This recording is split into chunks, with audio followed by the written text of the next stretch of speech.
जिसके पिता के पास 1 बीघा जमीन भी नहीं थी, वो आखिर बिहार का सीएम कैसे बन गया। और जब जेल जाने की नौबत आई तो 5वीं पास पत्नी को सीएम बना गया। जिसके पास एक वक्त बस में चढ़ने तक के पैसे नहीं थे, वो बिहार की सत्ता पर कई सालों तक काबिज रहा। आखिर ये कैसे हुआ? आज हम आपको कुछ अनसुने किस्से इस शख्स के बारे में बताने जा रहे हैं, जिनका नाम है लालू प्रसाद यादव। लालू प्रसाद यादव का जन्म आजादी मिलने के 1 साल बाद 11 जून 1948 को गोपालगंज जिले के फुलवरिया गांव में हुआ था। लालू यादव के पिता कुंदन राय की 8 संतानों में लालू यादव 6ठे नंबर पर थे। जब लालू का जन्म हुआ था तो उनके पिता के नाम मुश्किल से सिर्फ 1 बीघा जमीन थी, सिर्फ 1 बीघा जमीन। उनका परिवार झोपड़ी में रहता था। लालू के बड़े भाई महावीर राय वेटनरी कॉलेज में नौकरी करते थे। लालू यादव को पढ़ाने के लिए बड़े भाई अपने साथ पटना ले आए। लालू प्रसाद ने पटना यूनिवर्सिटी से छात्र संघ की राजनीति शुरू की और यहीं से शुरू हुई लालू यादव के किस्मत पलटने की शुरुआत। छात्र संघ की राजनीति में ही लालू जब भी भाषण देते तो उन्हें सुनने के लिए दर्जनों छात्र जमा हो जाते। लालू 1970 में पटना विश्वविद्यालय छात्र संघ के महासचिव और 1973 में अध्यक्ष बन गए। 1974 में लालू जेपी आंदोलन में शामिल हो गए। 1977 में इमरजेंसी के बाद हुए चुनावों में 29 साल के लालू जनता पार्टी के टिकट पर पहली बार छपरा से सांसद बन गए।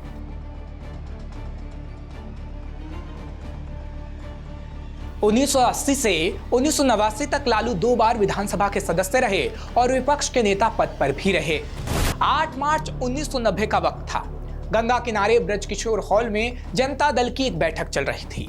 यहीं बिहार के मुख्यमंत्री का चुनाव होना था। 324 सदस्यों वाले बिहार विधानसभा में 120 विधायकों के साथ जनता दल सबसे बड़ी पार्टी बनकर उभरी थी। जनता दल की ओर से मुख्यमंत्री पद के 2 प्रमुख दावेदार थे, राम सुंदर दास और लालू प्रसाद यादव। लालू यादव को एहसास था कि वो विधायक दल के नेता का चुनाव हार सकते हैं, इसलिए बैठक की एक शाम पहले उन्होंने उस दौर के दिग्गज नेता चंद्रशेखर को फोन लगाया। लालू ने चंद्रशेखर से कहा, बाबू साहब, आपने कुछ नहीं किया तो वीपी सिंह का आदमी बिहार में सीएम की गद्दी पर बैठ जाएगा। चंद्रशेखर उस वक्त वीपी सिंह से बेहद खफा थे। 3 महीने पहले ही वीपी सिंह ने चंद्रशेखर को धोखे में रखकर प्रधानमंत्री की कुर्सी पाई थी। लालू ने इसी नाराजगी का फायदा उठाया। चंद्रशेखर ने लालू का फोन रखते ही अपने भरोसेमंद रघुनाथ झा को फोन घुमाया।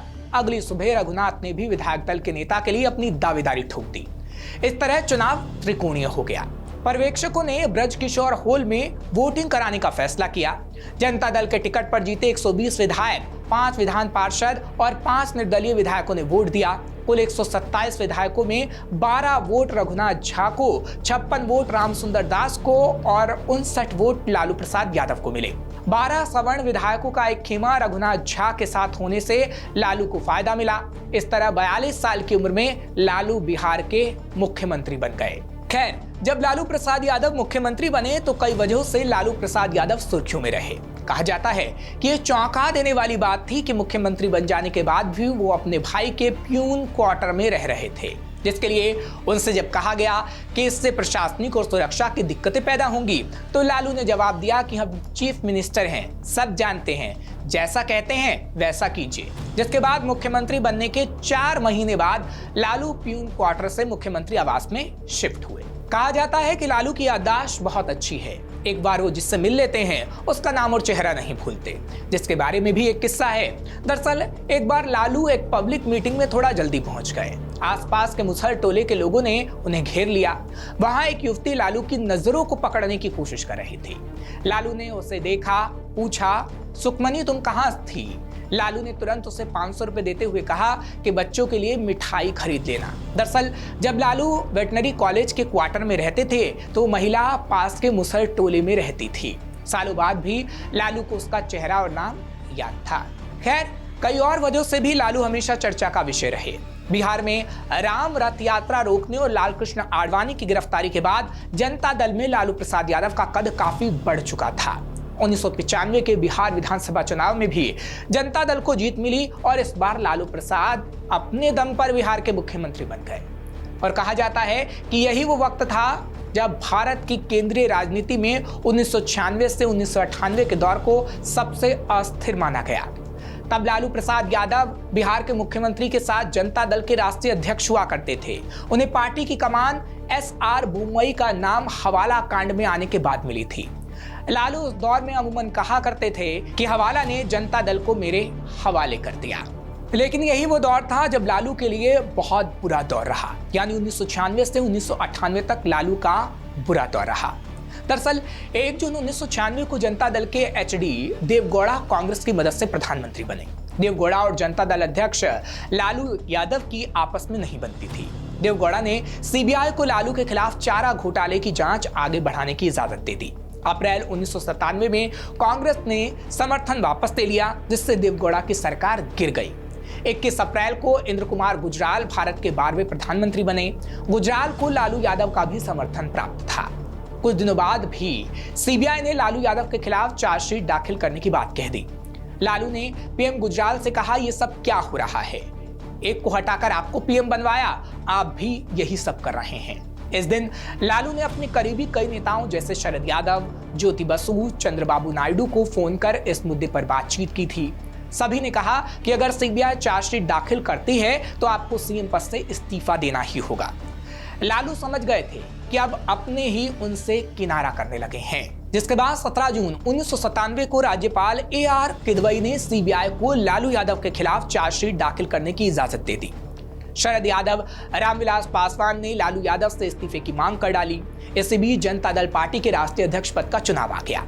शरद यादव ने पार्टी अध्यक्ष के चुनाव में लालू यादव को चुनौती दे दी, जिस पर लालू ने कहा कि मैंने सोचा भी नहीं था कि शरद यादव मेरे खिलाफ अध्यक्ष पद का चुनाव लड़ेंगे। जिनको मेरे साथ होना था वह अब महत्वाकांक्षा की वजह से मेरे खिलाफ हो गए हैं। इसके बाद अब मेरा धैर्य खत्म हो गया है। जिसके बाद 5 जुलाई 1997 को लालू यादव ने विधानसभा में जनता दल से अलग नई पार्टी राष्ट्रीय जनता दल बनाने का ऐलान कर दिया। बिहार में जनता दल के 22 में से 16 सांसद लालू यादव के साथ हो गए। इस तरह राष्ट्रीय जनता दल के नाम से नई पार्टी बनी और इसके राष्ट्रीय अध्यक्ष लालू प्रसाद यादव बन गए। लेकिन उसके कुछ ही दिनों बाद 24 जुलाई 1997 की शाम को पटना हाई कोर्ट ने चारा घोटाला केस में लालू यादव की अग्रिम जमानत याचिका खारिज कर दी। अब गिरफ्तारी लगभग तय हो गई थी। सीएम पद से इस्तीफा देने की मांग उठ रही थी, लेकिन लालू के तेवर गर्म थे। उन्होंने कहा कि सीएम को झूठे केस में फंसाकर उसकी सरकार बर्खास्त करने की इजाजत हमारा संविधान नहीं देता। हम मुख्यमंत्री पद से इस्तीफा नहीं देंगे। अगले दिन यानी 25 जुलाई की सुबह लालू के तेवर ठंडे पड़ने लगे। दरअसल सुबह करीब 8 बजे राज्यपाल ए.आर. किदवई ने फोन करके कहा कि दोपहर तक गिरफ्तारी की पूरी संभावना है। अगर लालू ने फौरन पद नहीं छोड़ा तो उन्हें राष्ट्रपति शासन की सिफारिश करने के लिए मजबूर होना पड़ेगा। जिसके कुछ देर बाद करीब 9 बजे लालू के सामने राज्य की खुफिया एजेंसियों ने एक रिपोर्ट भेजी, जिसमें बताया गया गिरफ्तारी के लिए सीआरपीएफ, आरएएफ और स्थानीय पुलिस को पूरी तरीके से अलर्ट रखा गया है। करीब 11 बजे तमिलनाडु के मुख्यमंत्री एम करुणानिधि ने भी फोन करके इस्तीफा देने की सलाह लालू यादव को दे डाली। अभी लालू अपने करीबी लोगों के साथ चर्चा कर ही रहे थे कि दोपहर 2 बजे कांग्रेस अध्यक्ष सीताराम केसरी ने भी लालू से कुछ बात की। तब तक आरएएफ के जवानों ने मुख्यमंत्री आवास को पूरी तरीके से घेर लिया। दोपहर 2:30 बजे लालू यादव ने जल्दबाजी में विधायकों की बैठक बुलाई। 40 मिनट की इस बैठक की शुरुआत में ही लालू ने ऊंची आवाज में कह डाला कि हमने राबड़ी को चुन लिया है। वहां मौजूद विधायकों ने कहा, जी सर, ठीक ही किए हैं। सभी विधायकों को राबड़ी को मुख्यमंत्री बनाने के समर्थन वाले कागज पर हस्ताक्षर करने के लिए कह दिया गया। दोपहर 3 बजे लालू राजभवन के लिए निकले और अपना इस्तीफा सौंप दिया। जब लालू राज्यपाल आवास से बाहर आए तो भीड़ राबड़ी देवी जिंदाबाद के नारे लगा रही थी। लालू ने भीड़ की तरफ मुड़कर कहा, आप लोग मुझे इतनी जल्दी भूल गए। कहा जाता है कि लालू ने जिस तरह से तमाम बड़े नेताओं को छोड़ राबड़ी देवी को रसोई घर से निकालकर सीएम पद पर बैठाया, ये बिहार की राजनीति में उनकी मजबूत पकड़ की नुमाइश करता है। फिलहाल राबड़ी देवी को सीएम बनाने के फैसले ने सिर्फ बिहार ही नहीं बल्कि देश भर के लोगों को हैरान कर दिया था। इस तरह लालू ने राबड़ी को सीएम बनाकर परिवार और पार्टी की कमान अपने पास ही रखी। लालू यादव ने कहा, राबड़ी को सीएम बनाने का फैसला आनंद फानंद में नहीं लिया था। लालू के मुताबिक कांग्रेस अध्यक्ष सीताराम केसरी ने निजी तौर पर पत्नी राबड़ी देवी को सीएम बनाने का सुझाव दिया था। उनके सुझाव पर तब लालू को हंसी आई थी, लेकिन बाद में उन्हें ये सही लगा। पत्नी को सीएम बनाने के बाद 30 जुलाई 1997 को लालू यादव ने चारा घोटाला मामले में सरेंडर कर दिया और दिसंबर 1997 तक जेल में रहे।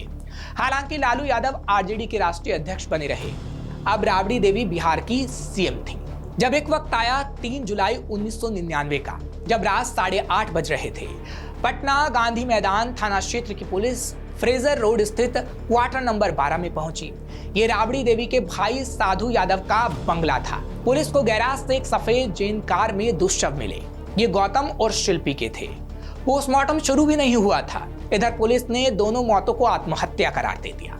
जिस गाड़ी में लाश मिली उससे चलाकर थाने ले जाया गया, जिससे उस गाड़ी के सारे फिंगरप्रिंट्स बदल दिए गए। रात में ही दोनों का पोस्टमार्टम कर दिया गया। पुलिस इतनी हड़बड़ी में थी कि उसने रात में ही गौतम का अंतिम संस्कार भी कर दिया। हालांकि परिजनों का दावा अलग था। परिजनों के मुताबिक पटना में शिल्पी जैन नाम की लड़की रिक्शे से अपने इंस्टीट्यूट पढ़ने जा रही थी। रास्ते में उसके प्रेमी गौतम सिंह का दोस्त मिलता है। शिल्पी उसकी बाइक पर बैठ गई। इंस्टीट्यूट ले जाने की बजाय वो लड़का शिल्पी को फुलवारी शरीफ के गेस्ट हाउस में ले गया। जब गौतम को ये बात पता चली तो वो वहां पर पहुंचा, जहां पर अचानक कई लोग भी पहुंचे हुए थे। वहां शिल्पी के साथ कई लोग छेड़छाड़ कर रहे थे। गौतम ने रोकने की कोशिश की तो उसे गला दबाकर मार दिया गया और शिल्पी का सामूहिक दुष्कर्म करके हत्या कर दी गई।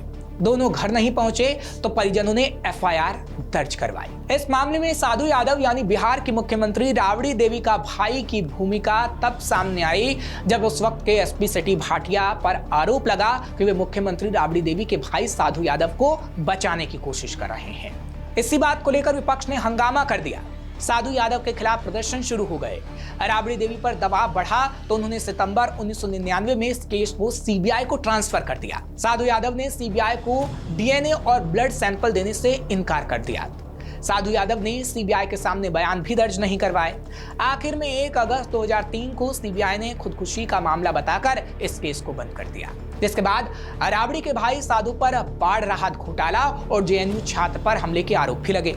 2005 में लालू ने साधु यादव से किनारा कर लिया। शिल्पी जैन केस से जाहिर हो गया था कि दीदी जीजा के सत्ता में रहते हुए साले साधु यादव का दबदबा था, जिसके बाद धीरे धीरे लालू का वर्चस्व घट रहा था। लेकिन लालू अपनी पार्टी को मजबूत रखना चाहते थे, इसलिए अब लालू ने अपने छोटे बेटे तेजस्वी को अपनी राजनीतिक विरासत देने का फैसला किया। दरअसल तेजस्वी यादव बचपन से क्रिकेटर बनना चाहते थे। 2008 से 2012 तक आईपीएल के 4 सीजन के लिए दिल्ली डेयरडेविल टीम में उनका सिलेक्शन भी हुआ था। हालांकि इस दौरान ज्यादातर मैच में वो एक्स्ट्रा खिलाड़ी की भूमिका में नजर आए। लालू यादव ने तेजस्वी का बचाव करते हुए एक बार कहा था कि अभी पानी और तौलिया ले जा रहा है, बाद में बैटिंग भी करेगा। तेजस्वी के राजनीति में आने के सवाल पर उनके मामा साधु यादव ने एक इंटरव्यू में कहा कि मुझे याद नहीं है कि तेजस्वी ने कभी राजनीति में कोई इंटरेस्ट लिया हो। 2009 के बाद कैसे उनकी राजनीति में दिलचस्पी जगी मुझे नहीं पता। 2009 में लालू ने तेजस्वी यादव के सियासी मैदान में बैटिंग कराने का मौका ढूंढा। तेजस्वी ने विधानसभा चुनाव के लिए कई रैलियों में हिस्सा भी लिया था। 2015 में तेजस्वी यादव राघोपुर विधानसभा से चुनाव लड़े। 26 साल की उम्र में चुनाव जीतकर तेजस्वी यादव बिहार के डिप्टी सीएम बन गए। पिता के जेल में रहने के दौरान आरजेडी ने तेजस्वी के नेतृत्व में बिहार विधानसभा चुनाव लड़ा। इस बार पार्टी जदयू और बीजेपी गठबंधन के खिलाफ चुनाव लड़ रही थी। इसके बावजूद 80 सीटों पर जीतकर आरजेडी बिहार की सबसे बड़ी पार्टी बन गई। अप्रैल 2022 में जेल से बाहर आने के बाद लालू यादव ने कहा था, तेजस्वी यादव हमसे भी बहुत आगे निकल चुका है। किसी के बनाने से कोई नहीं बनता है, खुद बन जाता है। इस बयान के करीब 6 महीने बाद 11 अक्टूबर 2022 को राजद का 2 दिवसीय सम्मेलन दिल्ली में हुआ। इस बैठक में 2 अहम प्रस्ताव पास हुए। पहला, आरजेडी के नीतिगत और महत्वपूर्ण मामलों में सिर्फ तेजस्वी यादव ही बोलेंगे। दूसरा, भविष्य में पार्टी के नाम, चुनाव चिन्ह और टिकट बंटवारे पर अहम फैसले सिर्फ लालू यादव और तेजस्वी यादव ही लेंगे। इन 2 फैसलों से साफ हो गया था कि लालू ने इस तरह से पार्टी की कमान और अपनी राजनीतिक विरासत तेजस्वी यादव को सौंप दी है।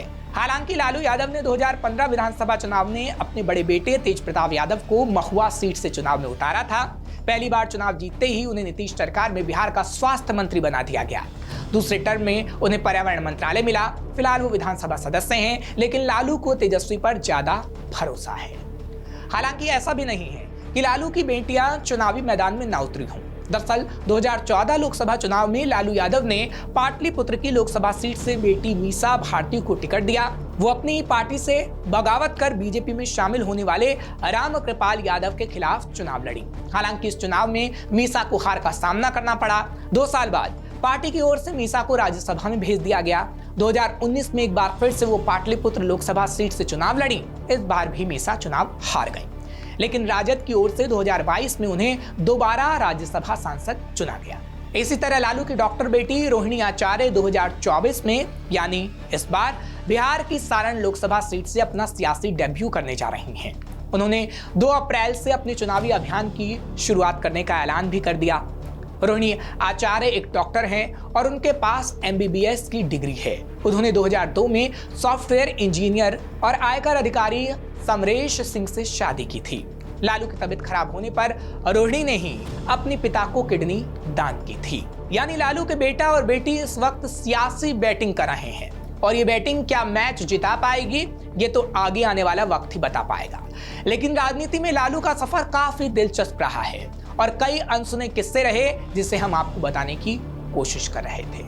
ये अनसुने किस्से आपको कैसे लगे, हमें कमेंट बॉक्स में जरूर बताइएगा। श्रेष्ठ उत्तराखंड पर खबरों से जुड़े रहने के लिए चैनल को सब्सक्राइब करें, बेल आइकन दबाएं और देखते रहें श्रेष्ठ उत्तराखंड।